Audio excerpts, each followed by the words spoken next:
নমস্কার বন্ধুরা, গৃহিণীর রন্ধন কথা চ্যানেলটিতে তোমাদের সবাইকে স্বাগত। চলে এসেছি আজ সম্পূর্ণ একটি অন্য ধরনের রেসিপি নিয়ে। আজ আমি শেয়ার করছি মায়ের হাতের তৈরি পান্তুয়া বানানোর রেসিপি। বাড়িতে পান্তুয়া তৈরি করে খাওয়ার মজাটাই কিন্তু আলাদা। আর যদি আমাদের এই রেসিপিটি ট্রাই করো, পান্তুয়া খুব নরম, তুলতুলে ও সুস্বাদু হবে।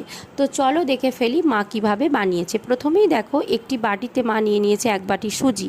পরিমাপটা ঠিক রাখতে হবে। আমি বাটির সাইজটা ভালোভাবে দেখিয়ে দিচ্ছি। বাটির পরিবর্তে তোমরা কাপও ইউজ করতে পারো। তো এখানে মা একটি কড়াই বসিয়ে দিয়েছে। তো এবার এতে দিয়ে দিচ্ছে 1.5 চামচ মতো ঘি।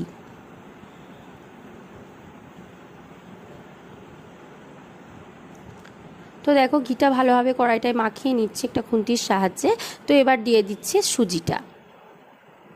তো সুজিটা দিয়ে ভালোভাবে নাড়াচাড়া করে নিতে হবে।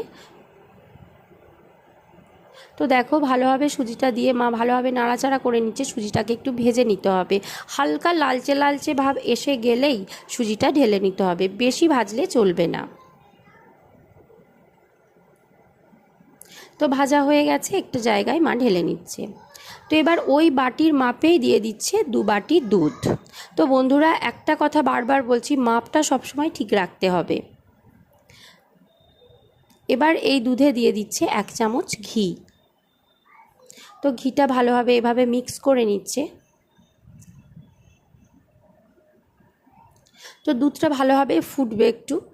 তো দিয়ে দিচ্ছে চিনি, 4 চামচ মতো চিনি, আর 1 চামচ গুঁড়ো দুধ, আমুল দুধ। তো এবার এটা ভালোভাবে মিক্স করে নিচ্ছে। তো দুধটা ভালোভাবে ফুটে আসবে, খুব ভালোভাবে ফুটবে দুধটা। তো দেখো, দুধ ফুটে এসেছে। এবার ভেজে রাখা সুজি ওই দুধে যোগ করে দিচ্ছে।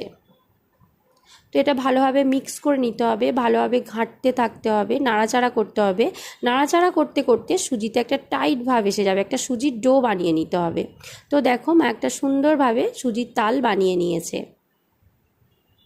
তো এবার একটি এটা জায়গায় তুলে নিচ্ছে। তো এবার একটি থালাতে ওই সুজিটা চাড়িয়ে নিচ্ছে, সুজির তালটা চাড়িয়ে নিয়ে তাতে 1 চামচ মতো আমুল দুধ দিয়ে দিচ্ছে। তো এটা গরম অবস্থাতেই করতে হবে। তো দেখো, এটা ভালো করে একটু মাখিয়ে নিচ্ছে আলতো আলতো করে। তো এবার অন্য একটি কড়াইতে চিনির শিরাটা তৈরি করতে হবে। তো দেখো, 2 কাপ মতো জল দিয়ে তাতে ওই বাটির মাপেরই 1 বাটি চিনি দিয়ে দিল। তো চিনিটা ভালো করে মিক্স করে নিচ্ছে। তো এদিকে দেখো, সুজির তালটা, দুধ সহ সুজির তালটা ভালোভাবে ঠেসে নিচ্ছে। তো এটা ভালোভাবে ঠেসে নিতে হবে। তো এবার গোল গোল করে পান্তুয়ার বল গোল গোল করে পাকিয়ে নিতে হবে, বল বল করে পাকিয়ে নিতে হবে। দেখো, ছোট ছোট বল পাকিয়ে নিচ্ছি। এবার তোমরা সাইজটা নিজের ইচ্ছা মতো, ছোট দেবে না বড় দেবে সেটা নিজের ইচ্ছা মতো।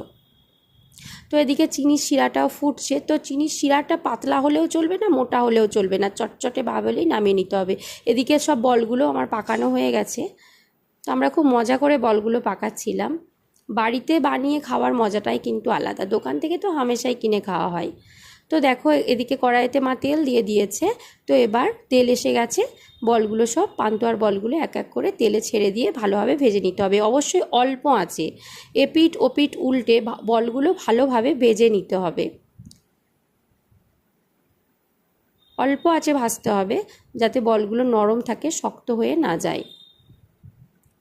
তো দেখো, লালচে লালচে হয়ে গেছে। এবার একটা জায়গায় তুলে নিচ্ছে।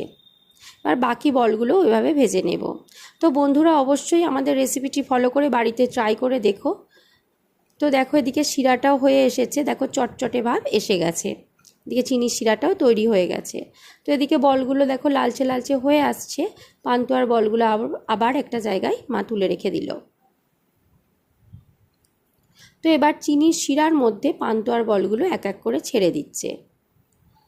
সব বলগুলো ছাড়া হয়ে গেলে একটু চাপা দিয়ে 5 থেকে 7 মিনিট রেখে দিতে হবে, ফুটবে। 5 থেকে 7 মিনিট হয়ে গেলেই গ্যাস অফ করে দিয়ে একটি জায়গায় ঢেলে নেব। 5 থেকে 7 মিনিটের বেশি ফোটালে চলবে না, তাহলে পান্তুয়া শক্ত হয়ে যাবার সম্ভাবনা থাকবে। তো দেখো, ফোটানো হয়ে গেছে, 5 থেকে 7 মিনিট কমপ্লিট, একটা জায়গায় ঢেলে নিচ্ছে। তো বন্ধুরা, আমাদের রেসিপিটি ভালো লেগে থাকলে চ্যানেলটি লাইক সাবস্ক্রাইব করার অনুরোধ রইল। বাড়িতে অবশ্যই ট্রাই করে থেকো। ভিডিওটি দেখার জন্য অনেক ধন্যবাদ। আসবো পরবর্তী কোনো একটি ভিডিও নিয়ে।